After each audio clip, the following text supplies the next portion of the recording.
You are standing in northern China more than 2,200 years ago, holding a lump of damp clay in your hands.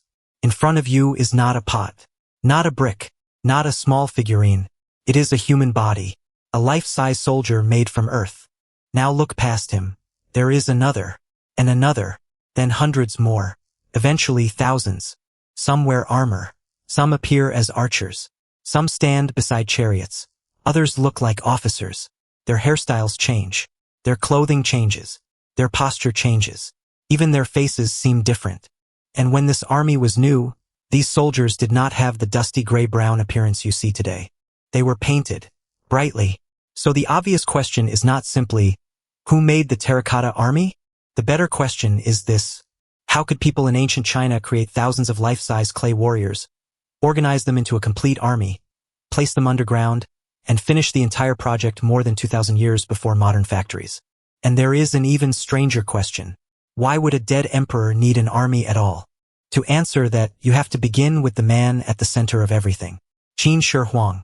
In 221 BCE, the state of Qin defeated its remaining rivals. For the first time, a single ruler controlled a unified Chinese empire. Qin Shi Huang called himself the first emperor. His government standardized systems of writing, weights, measures, administration, and other parts of daily imperial life. This was a state very good at organizing enormous numbers of people. And that ability would soon be used for something extraordinary. A world for the emperor after death. Work on Qin Shi Huang's mausoleum began decades before his death, while he was still a young ruler of Qin. By the time he died in 210 BCE, this was no longer simply a grave. It had become an enormous funerary landscape. Walls, buildings, burial pits, chariots, animals, officials, performers, and, of course, soldiers. Hundreds of archaeological features have now been identified across the wider mausoleum complex. In other words, the Terracotta Army was not the entire tomb. It was one part of something much bigger, almost like an underground version of the emperor's world. And that helps explain why an army was there. The clay soldiers were not scattered randomly around the burial complex. They were arranged as a military force. Ranks of soldiers stood in formation. Different types of troops occupied different positions. The army faced outward from the emperor's burial area, as if the emperor still needed protection. In life, Qin Shi Huang controlled an empire. In death, his mausoleum appears to have recreated one around him. But that creates another question. Why use clay soldiers? Why not simply place a few small figures inside the tomb? Ancient burials in China had included objects and figures long before Qin Shi Huang. The dead could be accompanied by things representing people, animals, possessions, status, or activities from life. And the idea was not unique to China. Centuries later, Japan produced Hanawa, terracotta figures placed around large burial mounds. Some represented warriors. Others represented people, houses, animals, and objects. But Qin Shi Huang's army was something very different in scale. These were not a handful of tiny symbolic soldiers. They were close to human size. They were arranged as an army. And there were thousands of them. That changes everything. Because making one life-size clay person is difficult. Making thousands should be a logistical nightmare. A single large figure could weigh roughly 150 to 200 kilograms. Now multiply that by thousands of warriors, generals, horses, and other ceramic objects. Suddenly you need an enormous amount of clay. So where did all that material come from? In 2017, archaeologist Patrick Sean Quinn and researchers Shangxin Zhang, Inxia, and Xiuzhen Li examined microscopic samples taken from Terracotta Army fragments and other ceramic objects from the mausoleum. The clay contained clues. Their analysis indicated that the materials used to make the figures were probably obtained close to the mausoleum, which makes sense. Imagine trying to transport thousands of completed, fragile, human-sized ceramic soldiers over a long distance. Every bump becomes dangerous. Every broken statue wastes days of work. So instead of moving the finished army across ancient China, production appears to have happened close to where the soldiers would eventually be buried. But finding clay was only the beginning. You cannot simply dig up wet earth, shape a giant man, and hope for the best. The clay had to behave predictably. It had to hold its shape. It had to dry properly. And it had to survive firing. Quinn and his colleagues found evidence that the raw material had been deliberately prepared. Clay could be selected, refined, and then processed. It could be used as a raw material for buildings, furniture, or even for decoration. But the key was the process. Every bump becomes dangerous. Every broken statue wastes days of work. So instead of moving the finished army across ancient China, production appears to have happened close to where the soldiers would eventually be buried. But finding clay was only the beginning. You cannot simply dig up wet earth, shape a giant man, and hope for the best. The clay had to behave predictably. It had to hold its shape. It had to dry properly. And it had to survive firing. Quinn and his colleagues found evidence that the raw material had been deliberately prepared. mixed with other material, and processed to achieve the properties needed for different objects. And this leads to one of the most interesting possibilities in the entire story. Some clay preparation may have been centralized. Imagine one part of the project preparing huge quantities of consistent clay. That prepared material could then be distributed to different workshops. Suddenly, thousands of workers do not have to independently guess how much sand, clay, or temper to mix every morning. They receive material made according to controlled recipes. That means fewer mistakes, more consistent results, and faster production. But do not imagine a modern factory conveyor belt. Research into the Terracotta Army suggests something more flexible. Multiple workshop groups may have worked in parallel. Small production cells, each capable of completing batches of work. This matters because another mystery appears when you look at the warriors themselves. They are similar, but they are not identical. Look at their heads. Different hairstyles, different hats, different facial hair, different expressions. Look at their bodies, different armor, different clothing, different ranks.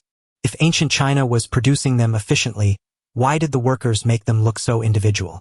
Were these portraits of real soldiers? It is tempting to think so. Thousands of real Qin soldiers standing patiently while sculptors copied every face. But you do not need thousands of portrait sessions to explain what archaeologists see. The smarter solution is standardization plus variation.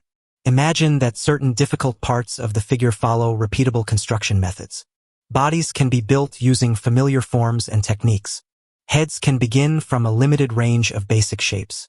Then workers modify the visible details: hair, headgear, mustaches, beards, armor, facial features, surface finishing. Different combinations create different-looking soldiers. That gives you efficiency without making every warrior look like an obvious copy. And there is physical evidence for this kind of controlled production. Marks have been found on figures and other objects from the mausoleum.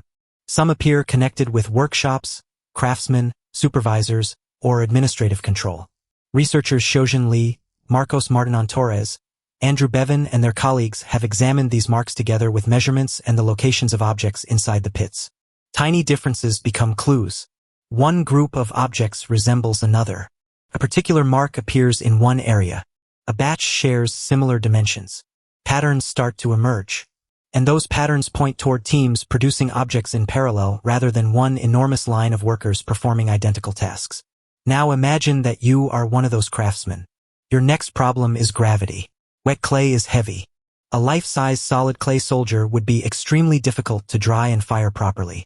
The inside could remain wet long after the outside looked dry. Heat it too quickly and moisture trapped inside could cause serious cracking. So the warriors were hollow. Their bodies were constructed in sections. Different areas could be formed, joined, refined, and dried before firing. The legs needed enough strength to support everything above them. The torso needed to remain stable. The arms had to attach correctly. The head had to fit the body. Every join was another opportunity for failure. And then came one of the most dangerous stages for the statue. The kiln. A warrior might look perfect while drying. Then firing could destroy it. Patrick Quinn's microscopic study found strong evidence that the warriors were deliberately fired. But successful firing did not require some mysterious super kiln operating at impossible temperatures. The important part was control. Thick ceramic walls had to heat slowly enough for moisture to escape. The entire figure had to harden without catastrophic cracking. An uncontrolled open fire would make that extremely difficult. Permanent kills were probably needed. Now repeat the process. Again. And again. Thousands of times. One badly prepared clay batch could create failures. One weak joint could destroy a figure. One careless firing could waste days of work. This is where the real engineering achievement begins to appear. The Qin craftsmen did not need one magical invention. They needed a process that worked repeatedly. But even after a warrior survived the kiln, the job was not finished. Today, the Terracotta Army is famous for its earthy brown color. That is not how the army originally looked. The soldiers were covered with lacquer and then painted. Scientific analysis has identified a range of pigments: red, white, blue, green, purple, and other colors. Armor could be painted. Clothing could be painted. Faces could have color. Details that now blend into brown clay would once have been visually obvious. Try to imagine an entire underground formation of brightly painted soldiers. The effect would have been completely different from the museum images you know today. And this creates another mystery. Where did the color go? More than 2,000 years underground damaged much of it. But excavation creates another problem. Materials that survived in a stable underground environment can react badly when suddenly exposed to different humidity and air conditions. Fragile lacquer can shrink. Paint can detach. Color that survived for centuries can disappear surprisingly quickly after excavation. That is one reason archaeologists cannot simply dig as fast as possible. Finding something and preserving it are two different problems. The army also carried military equipment. Large numbers of bronze objects have been recovered from the pits. Researchers studying these objects found another example of Qin standardization and workshop organization. Tens of thousands of bronze arrowheads were recovered, together with crossbow components and other military fittings. For decades, one particularly dramatic story circulated about them. According to the story, Qin metalworkers had invented an advanced chromium anti-rust treatment more than 2,000 years ago. It sounded almost unbelievable. And modern research suggests it probably was.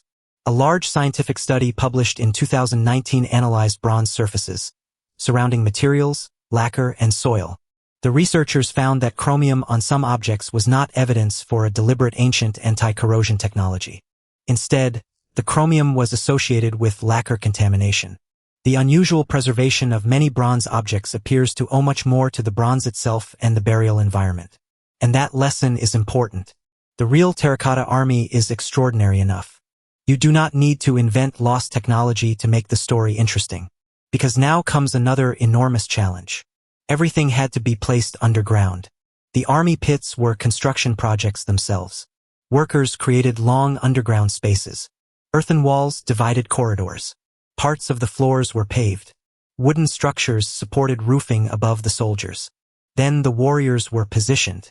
Infantry, officers, horses, chariots, equipment, not randomly, in organized formations. The structures were eventually covered. Think about what that means. This enormous army was never intended to become a tourist attraction.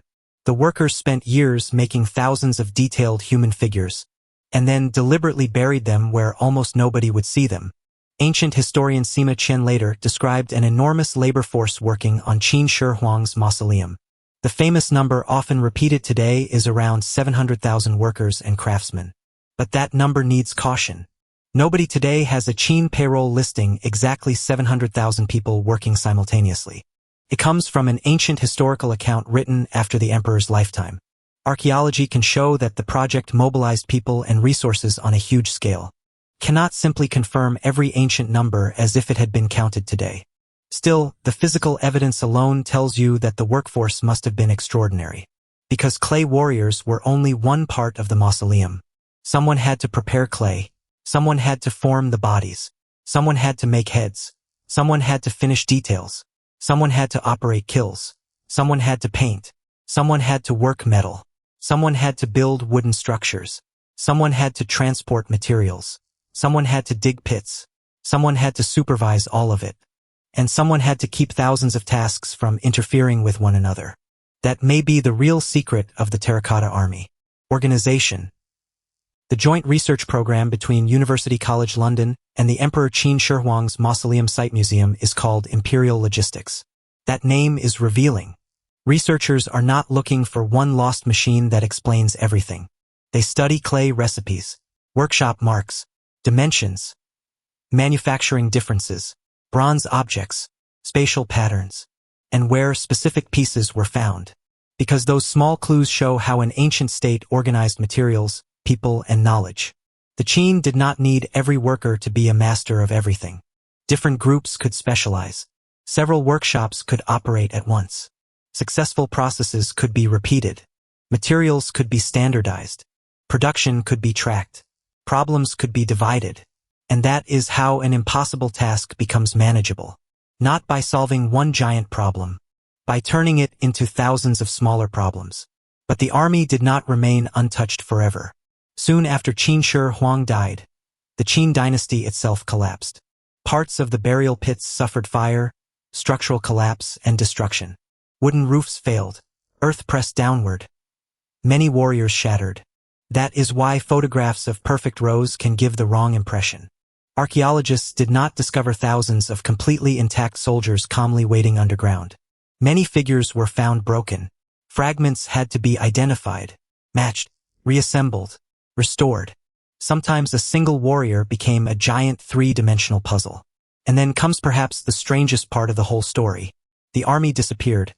For more than 2,000 years, people lived nearby. Farmers worked the land. Generations came and went. And beneath them stood the remains of one of the largest ceramic armies ever made. Until 1974. Local farmers in Shaanxi were digging a well when they encountered fragments of terracotta. At first, a broken clay piece does not look like the beginning of a world-famous archaeological discovery. But excavation revealed more. Then more. Rows of soldiers, horses, military formations, entire underground pits. The army had returned. And even after decades of archaeology, the site is still not finished giving answers. The Terracotta Army occupies only part of Qin Shi Huang's enormous mausoleum complex. Hundreds of archaeological features are known across the wider site. The central burial mound itself has not been fully excavated. That means the most famous archaeological army in the world may still be only one chapter of a much larger underground story. So return to the question you started with. How did ancient China create thousands of life-size terracotta warriors? It was not one sculptor, not one workshop, not one secret mold, and not one mysterious lost technology. It was clay gathered near the site, clay processed carefully enough to behave predictably, repeatable construction methods, separate workshops working at the same time, standardized components combined with individual finishing, controlled drying, controlled firing, lacquer, paint, metalworking, carpentry, transport, administration, and an enormous number of human beings whose individual names have mostly disappeared. Qin Shi Huang wanted an army beneath the earth. But what survived is something even more revealing. Evidence of what happens when an ancient state becomes capable of organizing people on an extraordinary scale. You look at one terracotta warrior and see one soldier. Step backward and you see thousands. Step backward again and you see the workshops, the kilns, the clay processors, the painters, the builders, the administrators, an entire human system hidden behind a single clay face. And that may be the most remarkable thing about the Terracotta Army. Ancient China did not solve one impossible problem. It divided the impossible problem into thousands of smaller ones, then organized enough people to solve them together.